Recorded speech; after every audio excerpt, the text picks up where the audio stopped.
Come back everyone. Programme में आगे बढ़ते हैं और बात करते हैं कुछ सेहत के हवाले से। और सुबह आते ही जो रिमाइंडर दिया जाता है कि सेहत से बड़ी कोई नेमत नहीं है, जब आपको इस बात का एहसास हो जाएगा तो मुझे लगता है तमाम नेमतें जो है ना आपको भली लगना शुरू हो जाती हैं। और आज हम सेहत के हवाले से ही बात करेंगे, बात करते हैं हड्डियों के हवाले से। और हम जैसे जिस एज में जाते जा रहे हैं, हमारा लाइफस्टाइल जैसे बनता जा रहा है, एक मेजर प्रॉब्लम आ रही है हड्डियों की कमज़ोरी। हम छोटे होते हैं जब हमें कहा जाता है कि आपने कैल्शियम ज़्यादा लेना है, दूध का ज़्यादा इस्तेमाल करना है, तो कैल्शियम बड़े होने के बाद कैसे हमारे जिस्म में जनरेट होता है वो कैसे लिया जाए, और हड्डियों के जो मसाइल हैं वो कौन से हैं, इनसे कैसे बचा जा सकता है। हमारे साथ मौजूद हैं डॉक्टर अली शराजी साहब जो कि ऑर्थोपेडिक सर्जन है। अस्सलाम वालेकुम। वालेकुम अस्सलाम। कैसे हैं आप? अल्हम्दुलिल्लाह। बहुत शुक्रिया प्रोग्राम में आने के लिए अली। और सेकेंडली मैं आपसे जानना चाहती हूँ कि बहुत सारे लोग जो हैं हड्डियों की बीमारियों में मुब्तला हैं, उनके नेम्स क्या हैं आर्थराइट्स में, और जो दूसरी बीमारी है उनमें फ़र्क क्या है, ये आप बेहतर बता सकते हैं। मैडम, एक ऑस्टियोआर्थराइटिस है जो बहुत कॉमन है, उसके अंदर जोड़ घिस जाते हैं, और जो ऑस्टियोपोरोसिस है उसमें हड्डियों की कमज़ोरी हो जाती है। सो ये दो कॉमन इश्यूज़ हैं। अच्छा, जैसे हम कहते हैं हड्डियों का भुरभुरा हो जाना, वो इसमें आ जाएगा ऑस्टियोपोरोसिस जी बिल्कुल, ऑस्टियोपोरोसिस। और जो आर्थराइट्स है उसमें जोड़ निकल जाना या फिर समथिंग छोटे जोड़ों की बीमारी जोड़ होती है। घिस जाते हैं, जोड़ की सोजिश हो जाती है, उसमें बाद में जॉइंट रिप्लेसमेंट होता है। और जो आर्थराइटिस है, जो ऑस्टियोपोरोसिस है, उसके अंदर बाद में फ्रैक्चर्स हो जाते हैं पेशेंट को, जिनको फिक्स किया जाता है। ओके जी, जल्दी फ्रैक्चर होना शुरू हो जाते हैं अगर आप गिर गए हैं या समथिंग कोई कुछ भी हुआ है तो वो जल्दी हो जाता है उसमें? जी बिल्कुल मैडम, इसमें मामूली सी चोट लगने से भी फ्रैक्चर हो सकता है। और अमूमन आपने सुना होगा कि हम सुनते हैं कि बुजुर्ग वॉशरूम में गए, वुज़ू करने गए और वो गिर गए और उनकी हड्डी टूट गई। लेकिन इसमें एक्चुअली होता ये है कि वो हड्डी पहले टूटती है और उससे वो गिरते हैं।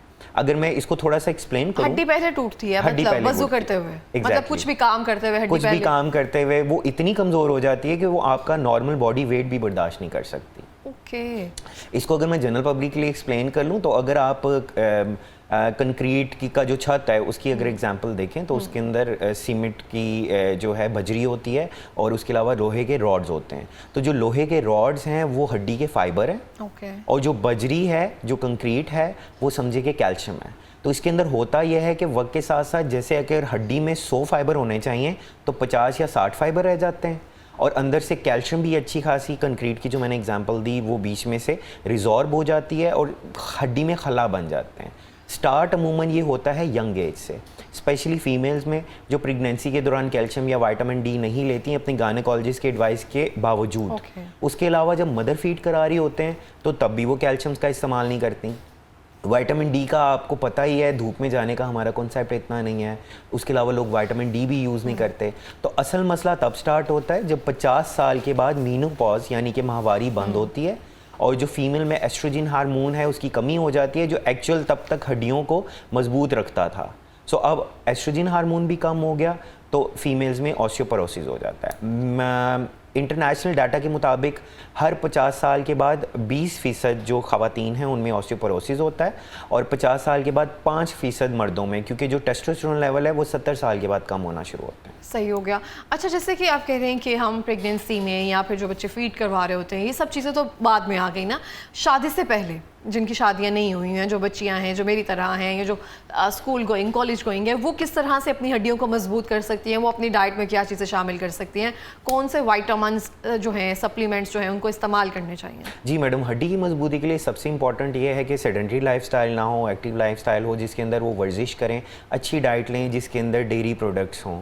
उसके अलावा फैटी ओमेगा 3 जो है वो गुड फैट्स हैं, ये इस्तेमाल करें। ग्रीन लीफी वेजिटेबल्स इस्तेमाल करें जिसमें मल्टीविटामिन ज़्यादा हैं। उसके अलावा उनको रूटीन में कैल्शियम और विटामिन डी का यूज़ करना चाहिए। लोग विटामिन डी यूज़ करते हैं, साथ कैल्शियम यूज़ नहीं करते, या अगर कैल्शियम यूज़ करते हैं विटामिन डी यूज़ नहीं करते।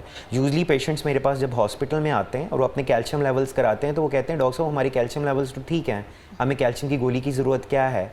लेकिन जब उन्हें इलामात आएँ, सिम्टम्स आएँ और हम उनके विटामिन डी लेवल कराते हैं तो हमेशा कम होते हैं। सो जनरल पब्लिक को ये अवेयरनेस देने की ज़रूरत है कि आप जब भी अपने कैल्शियम लेवल्स कराएंगे वो ब्लड में नॉर्मल आएंगे।